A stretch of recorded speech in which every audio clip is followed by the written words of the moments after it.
আসসালামু আলাইকুম সবাইকে। আজকের এই ভিডিওটি হচ্ছে যাদের অ্যাপ্রোপ্রিয়েট প্রিপোজিশন নিয়ে সমস্যা আছে তাদের জন্য। তো আমরা বলেছিলাম ধারাবাহিকভাবে 4টি ভিডিও মেক করব প্রিপোজিশনের উপর। 4টা ভিডিওতে প্রায় 200 প্রিপোজিশন নিয়ে আমরা আলোচনা করব। তো আজকের হচ্ছে দ্বিতীয় ভিডিও। এই ভিডিওতে আমরা প্রায় 50টি প্রিপোজিশন সলভ করব। এগুলোর মধ্যে থেকে প্রায় 90%ই বিভিন্ন এক্সামে এই প্রিপোজিশনগুলো আসা, আর এক্সট্রা আরও আমরা 10% প্রিপোজিশন প্র্যাকটিস করব যেগুলো থেকে বিভিন্ন এক্সামে কোশ্চেন আসার সম্ভাবনা আছে। তো যে 4টা ভিডিও আমরা মেক করব, আশা করি সাকসেসফুলি যদি আপনি 4টা ভিডিও শেষ করতে পারেন আপনার অ্যাপ্রোপ্রিয়েট প্রিপোজিশনে কোনো ধরনের সমস্যা থাকবে না। চলুন শুরু করা যাক। দেখুন এখানে আছে লুক ড্যাশ দ্য সান। লুকের সাথে অনেক প্রিপোজিশন হতে পারে, অ্যাট হয়, আপ হয়, ফর হয়, ওভার হয়, আফটার হয়, আর অনেক প্রিপোজিশন হয়। কিন্তু এখানে কি হবে দেখুন, লুকের সাথে এখানে হবে অ্যাট। লুক অ্যাট অর্থ হচ্ছে তাকানো। দেখুন লুক অ্যাট দ্য সান, সূর্যের দিকে তাকাও, তার মানে এখানে অ্যাটই হচ্ছে কারেক্ট আনসার। এরপর দেখুন there is none to look dash her. লুকের সাথে আফটার হবে এখানে, আফটার। লুক আফটার অর্থ হচ্ছে দেখাশোনা করা, তার মানে দেখুন there is none to look after her, মানে তাকে দেখাশোনা করার কেউ নেই, তাকে দেখাশোনা করার কেউ নাই। লুক আফটার অর্থ কি দেখাশোনা, এখানে লুকের সাথে আফটার হবে। এরপর দেখুন এখানে আছে look dash the word in the dictionary. লুকের সাথে এখানে হবে আপনার আপ। লুক আপ অর্থ খোঁজা, আবার এখানে দেখুন I am looking dash a good job. লুকের সাথে এখানে ফর হবে। লুক ফর অর্থ হচ্ছে খোঁজা। এখন প্রশ্ন হচ্ছে লুক আপটা কখন হবে, লুক ফরটা কখন হবে? দুটা অর্থই কিন্তু খোঁজা। মনে রাখবেন তথ্য অনুসন্ধান বা তথ্য খোঁজার ক্ষেত্রে লুকের সাথে আপ ব্যবহার করবেন।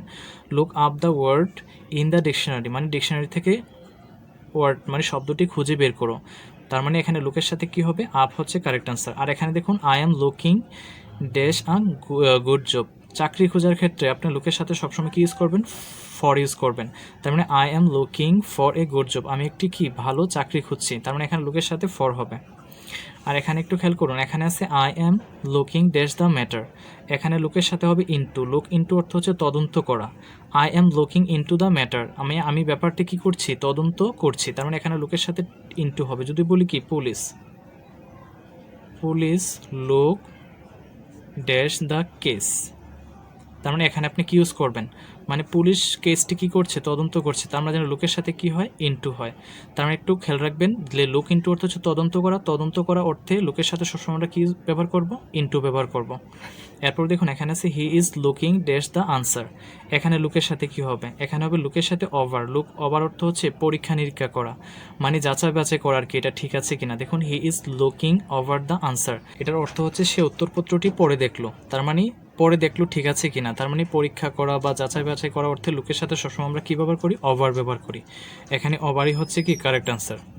এরপর দেখুন এখানে আছে লিসেন ড্যাশ মি। লিসেনের সাথে আমরা জানি সবসময় কি হয়, টু হয়। লিসেন টু অর্থ হচ্ছে কি শোনা, লিসেন টু মি মানে আমার কথা শোনো। এখানে লিসেনের সাথে সবসময় কি হবে, টুই হবে এখানে কারেক্ট আনসার। দেখুন এখানে আছে what kind dash paper is it, আর এখানে আছে she is very kind dash the children. তো এখানেও দেখুন কাইন্ড আছে, এখানেও কাইন্ড আছে। তো একটু খেয়াল রাখবেন কাইন্ডের সাথেও দুটো প্রিপোজিশন হয়। এখানে হবে কাইন্ড অফ। কাইন্ড অফ শব্দের অর্থ হচ্ছে ধরন বা প্রকার অর্থে আমরা কাইন্ডের সাথে অফ ব্যবহার করব। দেখুন what kind of paper is ইট, মানে এটি কোন ধরনের কাগজ। তো এখানে ধরন অর্থে আমরা কাইন্ডের সাথে কি ব্যবহার করব, অফ। এখানে অফই হচ্ছে কারেক্ট আনসার। এরপরে দেখুন এখানে আছে she is very kind dash the children. এখানে কাইন্ডের সাথে হবে আপনার টু। কাইন্ড টু অর্থ হচ্ছে দয়ালু, মানে দয়াশীল বোঝাতে আমরা কাইন্ডের সাথে টু ব্যবহার করব।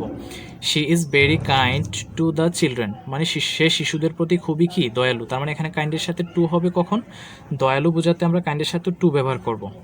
এরপর দেখুন এখানে আছে he is junior dash me by 5 years. তো আমরা জানি কি জুনিয়র, এরপর হচ্ছে আপনার সিনিয়র, এরপর হচ্ছে আপনার প্রিফার, এরপর হচ্ছে আপনার সুপারিয়র, ইনফেরিয়র, এগুলোর সাথে সবসময় আমরা কি ব্যবহার করি, টু ব্যবহার করি। দেখুন এখানে আছে জুনিয়র, এখানে হবে to. He is junior to me by 5 years, মানে সে আমার কি, আমার চেয়ে 5 বছরের ছোট, তার মানে এখানে জুনিয়র টু হচ্ছে ছোট বোঝাতে আমরা জুনিয়র টু, আর বড় বোঝাতে আমরা সিনিয়রের সাথে টু ব্যবহার করব। তার মানে he is junior to me by 5 years, সে আমার চেয়ে 5 বছরের কি ছোট, এটাই হচ্ছে এখানে কি কারেক্ট আনসার। এরপর দেখুন এখানে আছে I invited him dash dinner. আমরা জানি ইনভাইটের সাথে সবসময় কি হয়, টু হয়। ইনভাইট টু শব্দের অর্থ হচ্ছে আমন্ত্রণ জানানো। দেখুন I invited him to dinner, মানে আমি তাকে ডিনারের জন্য আমন্ত্রণ জানিয়েছিলাম, তার মানে এখানে ইনভাইটের সাথে কি হচ্ছে, টুই হচ্ছে কারেক্ট আনসার। এরপর দেখুন এখানে আছে ডোন্ট ইন্টারফেয়ার ড্যাশ আস। ইন্টারফেয়ারের সাথে সবসময় মনে রাখবেন উইথ হয়, ইন্টারফেয়ার উইথ অর্থ হচ্ছে হস্তক্ষেপ করা, তার মানে ডোন্ট ইন্টারফেয়ার উইথ আস মানে আমাদের ব্যাপারে হস্তক্ষেপ করো না। এখানে ইন্টারফেয়ারের সাথে কি হবে, উইথই হচ্ছে কারেক্ট আনসার। দেখুন এখানে আছে he has a special interest dash history. এখানে কি হবে, আমরা জানি ইন্টারেস্টের সাথে সবসময় কি হয়, ইন হয়। ইন্টারেস্ট ইন অর্থ হচ্ছে আপনার আগ্রহী আর কি, মানে আগ্রহ আছে এমন। তার মানে he has a special interest in history মানে ইতিহাসে তার বিশেষ আগ্রহ আছে। তার মানে আগ্রহ প্রকাশ অর্থে আমরা ইন্টারেস্টের সাথে কি ব্যবহার করব, ইন ব্যবহার করব। এটাই হচ্ছে এখানে কি অ্যাপ্রোপ্রিয়েট প্রিপোজিশন। দেখুন এখানে আছে দ্য কাউ লিভস ড্যাশ গ্রাস, আর এখানে আছে হি লিভস ড্যাশ ফেম। লিভের সাথেও দুটা প্রিপোজিশন হয়, একটু খেয়াল করুন। লিভের সাথে এখানে হবে অন, দেখুন খেয়ে বাঁচা অর্থে লিভের সাথে অন হয়। The cow lives on grass মানে গরু ঘাস খেয়ে কি করে বাঁচে, তার মানে এখানে লিভের সাথে কি হবে, আপনার অন হবে কারেক্ট আনসার। আর এখানে দেখুন হি লিভস ড্যাশ ফেম। ফেম অর্থ হচ্ছে আপনার কি খ্যাতি, যেটাকে আমরা বুঝি। যখন খ্যাতির জন্য বাঁচা অর্থে লিভের সাথে কি হয়, ফর হয়। দেখুন হি লিভস ফর ফেম মানে সে খ্যাতির জন্য কি করে বাঁচে, খেয়ে বাঁচা অর্থে লিভের সাথে অন হবে। আর খ্যাতি বা সুনামের জন্য বাঁচা অর্থে লিভের সাথে কি হবে, আপনার ফর হবে। এরপর দেখুন এটা একটু খেয়াল করুন, এখানে আছে লাফ এট। লাফ এট শব্দটার অর্থ কি, এটার অর্থ হচ্ছে আপনার উপহাস করা, যেটাকে আমরা বুঝি উপহাস করা। তার মানে এখানে দেখুন don't love dash the poor, তো এখানে লাফের সাথে কি হবে, অ্যাট হবে। Don't love at the poor মানে গরিবদের কি করো না, উপহাস করো না। আরেকটা প্রিপোজিশন আপনি মনে রাখতে পারেন এখান থেকে, এটাও প্রায় এক্সামে আসে, যে don't look down upon the poor. দেখুন don't look down upon the poor, এই লুক ডাউন আপন অর্থ হচ্ছে ঘৃণা করা বা হেয় করা, ছোট করা, এরকম অর্থে লুকডাউন আপনটা ব্যবহৃত হয়। তার মানে don't look down upon the পুর, গরিবদের ঘৃণা করো না, এটাই হচ্ছে এখানে লুকডাউন আপন হবে। আর এখানে হচ্ছে লাফের সাথে কি হবে, অ্যাট হবে, উপহাস করা অর্থে। এরপর দেখুন এখানে আছে he is lame dash one leg. এখানে লেমের সাথে কি হবে, লেম অফ অর্থ হচ্ছে খোড়া। একটু খেয়াল করুন, he is lame of one leg মানে তার এক পাখি খোড়া, এখানে লেমের সাথে হবে আপনার অফ। এরপরে দেখুন এটা খুবই গুরুত্বপূর্ণ একটা preposition, I have no lack dash friends. আর এখানে আছে he is lacking dash courage. এখানে কি হবে, এখানে লেকের সাথে হবে আপনার অফ। মনে রাখবেন লেকের সাথে অফ কখন হবে, অভাব নেই অর্থে, মানে কারো অভাব নেই অর্থে আমরা লেকের সাথে অফ ব্যবহার করব। দেখুন I have no lack of friends মানে আমার বন্ধুর অভাব নেই, তার মানে এখানে লেকের সাথে কি হবে, অফ। আর এখানে লেকের সাথে ইন হবে, লেক ইন অর্থ হচ্ছে অভাব আছে, মানে আপনার কোনো কিছুর অভাব আছে বা ঘাটতি আছে এরকম অর্থে লেকের সাথে কি হবে, ইন হবে। দেখুন হি ইজ ল্যাকিং ইন কাউরেজ মানে তার কি সাহসের ঘাটতি আছে বা সাহসের অভাব আছে, তার মানে এখানে লেকের সাথে কি হবে, ইন হবে। আশা করি এই ব্যাপারটা বুঝতে পেরেছেন। এরপর দেখুন এখানে আছে she has no liking dash music. লাইকিংয়ের সাথে মনে রাখবেন সবসময় টু হয়, এটার অর্থ হচ্ছে রুচি অর্থে আর কি। তার মানে একটু খেয়াল করুন, she has no liking to music মানে তার গানের কোনো কি নাই, গানের প্রতি কোনো রুচি নেই, মানে তার গান ভালো লাগে না আর কি, সে গান পছন্দ করে না, এরকম অর্থে লাইকিংয়ের সাথে আমরা টু ব্যবহার করব। তার মানে এখানে টুই হচ্ছে কি কারেক্ট আনসার। দেখুন এখানে আসছে he insisted dash my going. আমরা জানি ইনসিস্টের সাথে সবসময় প্রিপোজিশন কি হয়, অন হয়। ইনসিস্ট অন অর্থ হচ্ছে জোরাজুরি করা আর কি। He insisted on my going home মানে সে আমার বাড়ি যাওয়ার ব্যাপারে কি করেছিল, জোরাজুরি করেছিল। তার মানে এখানে ইনসিস্টের সাথে কি হবে, অন হবে সব সময়। এরপর দেখুন the orange is inferior dash that. তো আমরা কিছুক্ষণ আগেই দেখলাম জুনিয়র, সিনিয়র, ইনফেরিয়র, সুপারিয়র, এরপর হচ্ছে আপনার প্রিফার, এগুলোর সাথে সবসময় কি হয়, টু হয়, একটা জিনিসের সাথে আরেকটা জিনিসের তুলনা করা অর্থে। ইনফেরিয়র টু অর্থ হচ্ছে খারাপ বা নিকৃষ্ট, তার মানে the orange is inferior to that, এটার অর্থ হচ্ছে এই কমলাটি ওটির চেয়ে কি খারাপ। তার মানে এখানে ইনফেরিয়রের সাথে সবসময় কী হবে, টু হবে, এখানে টুই হচ্ছে কি কারেক্ট আনসার। এরপর দেখুন এখানে আসছে he is indifferent dash our problem. তো আমরা জানি ইনডিফারেন্টের সাথে সবসময় কী হয়, অফ হয়। ইনডিফারেন্ট অফ অর্থ হচ্ছে আপনার উদাসীন, ইনডিফারেন্টের সাথে সবসময় টু হয়। He is indifferent to our problem মানে সে আমাদের সমস্যার প্রতি কি উদাসীন, তার মানে এখানে ইনডিফারেন্টের সাথে সবসময় কী হবে, টুই হচ্ছে এখানে কি কারেক্ট আনসার। এরপর দেখুন এখানে আছে he is ignorant dash this rule. ইগনোরেন্টের সাথে সবসময় কী হয়, অফ। ইগনোরেন্ট অফ অর্থ হচ্ছে অজ্ঞ মানে যার এই বিষয়ে কোনো কি নাই, ধারণা নাই। তার মানে he is ignorant of this rule মানে সে এই নিয়ম সম্পর্কে কি অজ্ঞ, মানে এই নিয়ম সম্পর্কে তার কোনো ধারণা নাই। তার মানে এখানে ইগনোরেন্টের সাথে কি হবে, অফ হবে কারেক্ট আনসার। এরপর দেখুন এখানে আছে let us hope dash the best. এখানে হোপের সাথে কি হবে আমরা জানি হোপ ফর অর্থ হচ্ছে কি আশা করা। তার মানে দেখুন let us hope for the best, এটার অর্থ হচ্ছে আমাদের উত্তম কিছুর আশা করা উচিত। তার মানে এখানে হোপের সাথে কি হবে, ফরই হচ্ছে কারেক্ট আনসার। এরপর দেখুন এখানে আছে he is guilty dash theft, এখানে গিলটির সাথে কি হবে আমরা জানি কি গিলটি অফ অর্থ হচ্ছে দোষী। তার মানে he is guilty of theft, মানে সে চুরির অপরাধে দোষী। তার মানে এখানে গিলটির সাথে কি হবে, অফই হবে কারেক্ট আনসার। এরপর দেখুন এখানে আছে can you guess dash her age, এখানে গেসের সাথে কি হবে আমরা জানি গেসের সাথে সবসময় কি হয়, অ্যাট হয়। গেস অ্যাট অর্থ হচ্ছে কি অনুমান করা। তার মানে can you guess at her age, তুমি কি তার বয়স অনুমান করতে পারো। তার মানে অনুমান করা অর্থে গেসের সাথে আমরা সবসময় কি ব্যবহার করব, অ্যাট ব্যবহার করব। তো দেখুন এখানে আছে হি অবজেক্টেড ড্যাশ মাই প্রপোজাল, মনে রাখবেন অবজেক্টের সাথে সবসময় প্রিপোজিশন বসে টু, অবজেক্ট টু অর্থ হচ্ছে আপত্তি করা। তার মানে হি অবজেক্টেড টু মাই প্রপোজাল, মানে সে আমার প্রস্তাবে আপত্তি করেছিল। তার মানে এখানে অবজেক্টের সাথে কি হবে, টুই হচ্ছে এখানে কি কারেক্ট আনসার। এরপর দেখুন he married his daughter dash a rich man, মনে রাখবেন মেরি শব্দটার সাথে প্রিপোজিশন টু হয়, টুটা হবে হচ্ছে বিয়ে দেওয়া অর্থে, বিয়ে দেওয়া অর্থে আমরা মেরির সাথে টু ব্যবহার করব। দেখুন হি ম্যারিড, সে বিয়ে দিয়েছিল হিজ ডটার, তার মেয়েকে, টু আ রিচ ম্যান, একটি ধনী মানুষের সাথে তার মেয়েকে সে কী করেছিল, বিয়ে দিয়েছিল। তার মানে এখানে মেরির সাথে কী হবে, টু হবে বিয়ে দেওয়া অর্থে। তার মানে এখানে টুই হচ্ছে কি কারেক্ট আনসার। আরেকটা জিনিস একটু মনে রাখবেন, বিয়ে করা অর্থে প্রিপোজিশন মেরির সাথে কিছুই বসে না, কিন্তু দেখুন সে ম্যারিড, সে বিয়ে করেছিল এ ফ্রান্সম্যান, মানে একটি ফ্রান্সের মানুষকে সে বিয়ে করেছিল। বিয়ে করা অর্থে কোনো প্রিপোজিশন হয় না, কিন্তু মাঝে মাঝে ও ডাবল এফ অফ এই প্রিপোজিশনটা ব্যবহৃত হতে পারে। তার মানে আপনাকে একটু ভালো করে মনে রাখতে হবে, বিয়ে দেওয়া অর্থে মেরির সাথে সবসময় কী হয়, টু হয়। এই জিনিসটা একটু ভালো করে খেয়াল রাখবেন। এরপর দেখুন এখানে আছে I can not make dash what you say, এখানে আছে মেকের সাথে প্রিপোজিশন কি হবে, মনে রাখবেন মেকের সাথে সবসময় হয় আউট। মেক আউট অর্থ হচ্ছে কি বুঝতে পারা। দেখুন I can not make out, আমি বুঝতে পারি না, হোয়াট ইউ সে, তুমি কি বলো। তার মানে তুমি কি বলো আমি বুঝতে পারি না, এখানে মেকের সাথে কি হবে, টু আউট হবে বুঝতে পারা অর্থে, মেক আউট অর্থ হচ্ছে বুঝতে পারা। এরপর দেখুন এখানে আসছে, এটা একটু গুরুত্বপূর্ণ একটা প্রিপোজিশন, একটু খেয়াল করুন।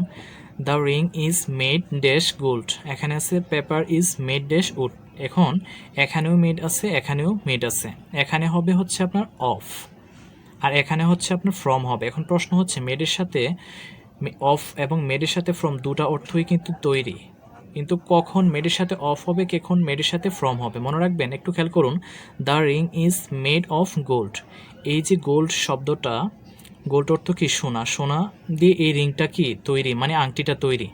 এই গোল্ডটা কি আমরা কি করতে পারি না, আংটির মধ্যে কি দেখতে পারি না, অবশ্যই দেখতে পাই। যদি এই যে উপাদানটাতে তৈরি ওই উপাদানটা যদি আপনি দেখতে পান তখন মেডের সাথে অফ হবে।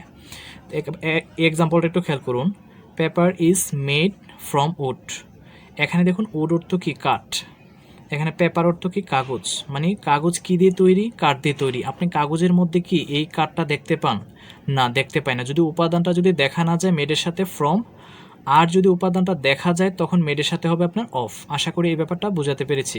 তার মানে এখানে হবে আপনার অফ আর এখানে হবে আপনার ফ্রম। যদি এরপরে দেখুন এখানে আছে he is loyal dash his master, লয়ালের সাথে সবসময় টু হয়, লয়াল টু শব্দের অর্থ হচ্ছে বিশ্বস্ত।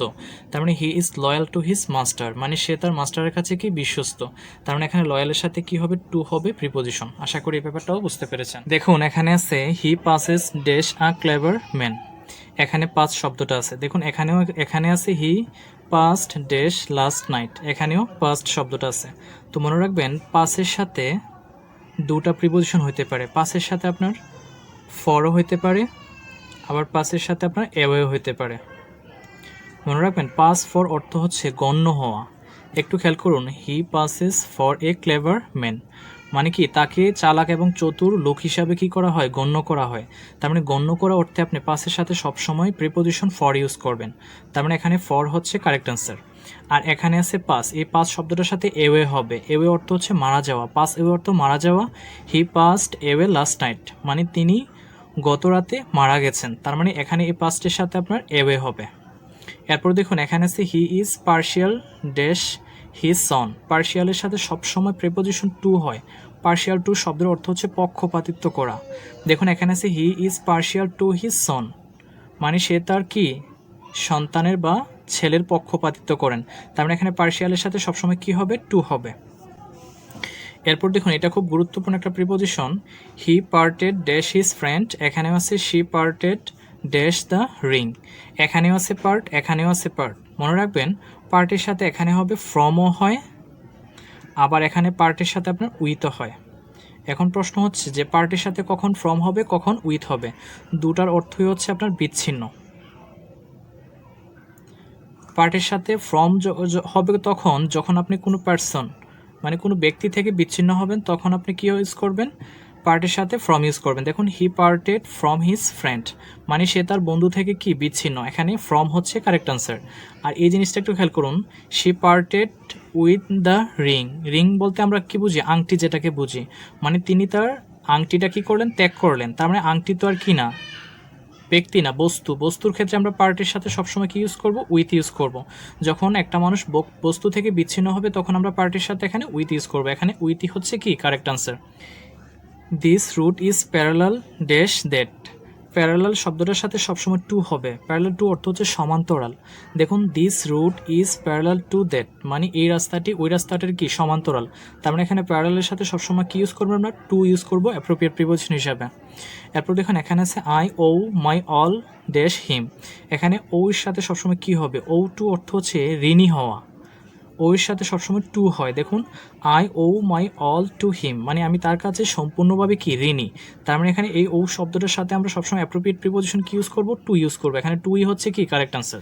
দেখুন এখানে আছে your idea is opposite dash mine, আমরা জানি অপোজিট শব্দের সাথে সবসময় প্রিপোজিশন হয় আপনার টু, এটার অর্থ হচ্ছে বিপরীত, তার মানে এখানে অপোজিটের সাথে কি হবে, টু হবে। দেখুন ইউর আইডিয়া মানে তোমার ধারণা, ইজ অপোজিট টু মাইন মানে আমার ধারণার কি বিপরীত, তার মানে এখানে অপোজিটের সাথে সবসময় কি হবে, টু হবে কারেক্ট আনসার।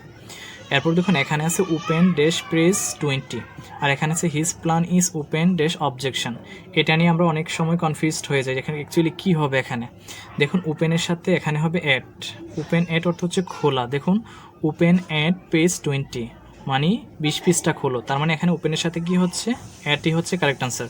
আর এখানে দেখুন his plan is open dash objection, এখানে ওপেনের সাথে হবে আপনার টু, ওপেন টু অর্থ হচ্ছে উন্মুক্ত। দেখুন হিজ প্ল্যান তার পরিকল্পনা, ইজ ওপেন টু উন্মুক্ত অবজেকশন মানে অভিযোগের জন্য তার পরিকল্পনাটা কি সবসময় উন্মুক্ত, তার মানে এখানে ওপেনের সাথে কি হবে, টু হবে কারেক্ট আনসার। এরপর দেখুন এখানে আছে this acrid smell is offensive dash me, অফেন্সিভের সাথে সবসময় প্রিপোজিশন হবে আপনার টু, এটার অর্থ হচ্ছে বিরক্তিকর। দেখুন দিস অ্যাক্রিড স্মেল মানে এই তীব্র গন্ধ, ইজ অফেন্সিভ টু মি মানে আমার জন্য কি খুবই বিরক্তকর, তার মানে এখানে অফেন্সিভের সাথে সবসময় কি হচ্ছে, টুই হচ্ছে কারেক্ট আনসার। এরপর দেখুন এটা খুবই গুরুত্বপূর্ণ, এখানে আছে অকুপাইড, দেখুন এখানে আছে অকুপাইড, একটু খেয়াল করুন he is occupied dash his studies, আর এখানে আছে he is occupied dash writing a letter, এখানে অকুপাইডের সাথে হবে আপনার উইথ, এটার অর্থ হচ্ছে আপনার নিমজ্জিত থাকা বা মগ্ন থাকা কোনোটা কাজের মধ্যে। দেখুন হি is occupied with his studies মানে সে তার পড়াশোনায় কি মগ্ন অথবা নিমজ্জিত, যেটাকে আমরা বুঝি, তার মানে এখানে অকুপাইডের সাথে কি হচ্ছে, আর এখানে অকুপাইডের সাথে ইন হবে, এটাও হচ্ছে আপনার নিমজ্জিত থাকা বা মগ্ন থাকা কোনো কিছুর মধ্যে, কিন্তু ওইটা ছিল পড়াশোনায় মগ্ন থাকা অর্থে আমরা অকুপাইডের সাথে কি ইউজ করি, উইথ ইউজ করি, আর এখানে অকুপাইডের সাথে ইন ইউজ করব যখন সে লেখায় মগ্ন থাকবে। দেখুন হি is occupied in writing a letter মানে সে চিঠি লেখায় কি মগ্ন, তার মানে এখানে অকুপাইডের সাথে আমরা কি ইউজ করব, ইন ইউজ করব। আশা করি এই ব্যাপারটা বুঝতে পেরেছেন। এরপর দেখুন এখানে আছে poverty is often obstacle dash higher studies, এখানে অবস্টাকলের সাথে কি হবে, অবস্টাকলের সাথে টু হবে, এটার অর্থ হচ্ছে আপনার বাধা, যেটাকে আমরা বুঝি। দেখুন পুবার্টি ইজ অফেন দারিদ্রতা হয় প্রায় অবস্টাকল টু মানে বাধা হয়ে দাঁড়ায় হায়ার স্টাডিজ মানে উচ্চশিক্ষার বাধা হয়ে দাঁড়ায় কি দারিদ্রতা, তার মানে এখানে অবস্টাকলের সাথে কি হবে, টু হবে বাধা অর্থে, তার মানে এখানে টুই হচ্ছে কি কারেক্ট আনসার।